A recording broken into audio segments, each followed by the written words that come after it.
lupa kalau tak dapat memberikan salam dan selawat secara dekat di Raudhah kepada Rasulullah SAW. Tak dapat berziarah kepada Rasulullah. Ini wajahnya sudah mulai muram ni Ustaz. Tapi alhamdulillah setelah pulang di Raudhah tadi, alhamdulillah ibu-ibu kembali cerah ceria. Kami senantiasa berdoa kepada Allah, Allahumma yassir umurana. Semoga Allah memberikan kemudahan kepada kita semua dalam berbagai macam urusan. Ini baru di kota Madinah. Kota Madinah adalah kota Rasulullah SAW. Bukan dibangun dengan bangunan-bangunan megah saja, tapi awal Rasulullah SAW membangun kota Madinah ini dengan air mata, tetesan keringat, bahkan tumpahan darah. Begitu baru 2 tahun di kota Madinah terjadi perang besar, yaitu perang Badar. Perang Badar jaraknya lebih kurang 150 km dari sini. Jadi perang Badar adalah perang pertama di bulan suci Ramadan. Yang dihadapi oleh Rasulullah adalah satu cobaan yang berat. Tidak ada mobil, tidak ada tank, tidak ada HP, tidak ada apapun. Yang dihadapi oleh Rasulullah SAW adalah satu perjuangan besar, adalah suatu perjuangan yang hebat, adalah suatu perjuangan yang butuh pengorbanan yang luar biasa. Untuk siapa hadirin rahmatullah? Adalah untuk kita semua. Jadi pengorbanan Rasulullah SAW menjadikan kota Madinah seperti hari ini adalah bukti cinta Rasulullah kepada kita semua. Jadi sudah disampaikan oleh Ustaz kita bahwasanya, kata Ustaz Kusnan, Rasulullah itu cinta kepada kita. Kenapa kita tidak membalas cinta kepada Rasulullah? Rasulullah membangun Madinah dengan bersusah payah, membangun Masjid Quba, lalu membangun Masjid Nabawi, Masjid Qiblatain dan sebagainya. Berbagai macam, tumbuh lagi Masjid Dirar. Jadi Masjid Dirar merupakan masjid bermasalah karena di dalamnya penuh dengan orang-orang munafik. Ini semua gambaran Rasulullah SAW yang dihadapi sejarah Rasulullah itu bukanlah liku-liku yang manis, bukanlah sebuah perjalanan yang mulus, tetapi perjalanan Rasulullah penuh dengan ujian yang sangat berat, ujian yang sangat besar. Justru itu kita wajib membalas kebaikan Rasulullah SAW. Cukup dengan membaca selawat Rasulullah SAW. Selawat kepada beliau. Sekali lagi kita berselawat, Allahumma salli ala Sayyidina Muhammad wa ala ali Sayyidina Muhammad. Assalamualaikum. Justru itu sekali lagi Bapak Ibu yang dirahmati oleh Allah SWT, kota Madinah adalah kota yang munawwarah, penuh dengan cahaya, penuh dengan lampu terang benderang, lampu yang sudah luar biasa, sehingga nanti perjalanan ini kita akan menikmati dengan hati kita penuh dengan keimanan.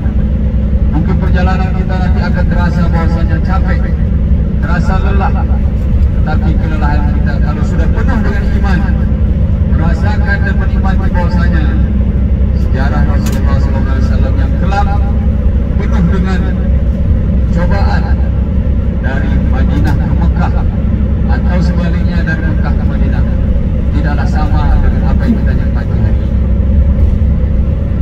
Kita hari ini tinggal duduk di dalam bus pakai AC, ya. Mungkin kita dalam perut yang kenyang, kalau mata kantuk dipersilakan tidur, ya.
rapi, kemudian perempuannya terjaga. Kemudian kita lihat lagi laki-laki pegawai-pegawai di Masjid Nabawi memakai serban putih merah, adanya di pegawai masjid. Polisi-polisi yang baik, ada juga yang macam-macam memakan orang hadar. Semuanya kita hadapi dengan tenang, kita hadapi karena kita berasal dari orang. Tapi ada kerinduan yang luar biasa kita lepaskan dan nikmat itu tidak terlukiskan. Kenapa hadir di Rasulullah? Karena kita berjumpa dengan Rasulullah sallallahu alaihi wasallam. Qul in kuntum tuhibbunallah fattabi'uni yuhibbukumullah wa yaghfir lakum dzunubakum wallahu ghafurur rahim. Surah Al-Imran ayat 31. Katakanlah kata Allah Subhanahu wa taala, ya kita cinta kepada Rasulullah sallallahu alaihi wasallam. Fattabi'uni, ikut cara Rasul. Yuhibbukumullah. Allah turunkan rasa cinta itu kepada Allah SWT. Allah turunkan rasa cinta itu, Allah balas cinta itu dengan nikmat yang luar biasa. Apa nikmat yang luar biasa? Wa yaghfir lakum dzunubakum. Jawaban Allah adalah Allah pasti dan pasti mengampuni dosa-dosa kita karena kita membuktikan cinta kepada Rasulullah SAW. Allahu Ghafurur Rahim. Allah Maha Pengampun lagi Maha Penyayang. Kita datang ke sini bukan karena uang banyak. Kita datang ke sini bukan mau menunjukkan popularitas disebut oleh orang haji kecil dan sebagainya, tapi karena membuktikan cinta kita kepada Rasulullah sallallahu alaihi wasallam. Justru itu Rasulullah juga berpesan kepada kita, jadidu imanakum, perbaharui iman kita.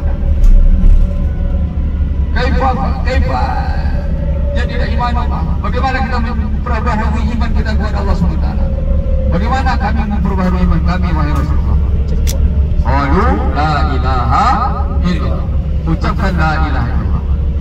Ucapkan la ilaha illallah.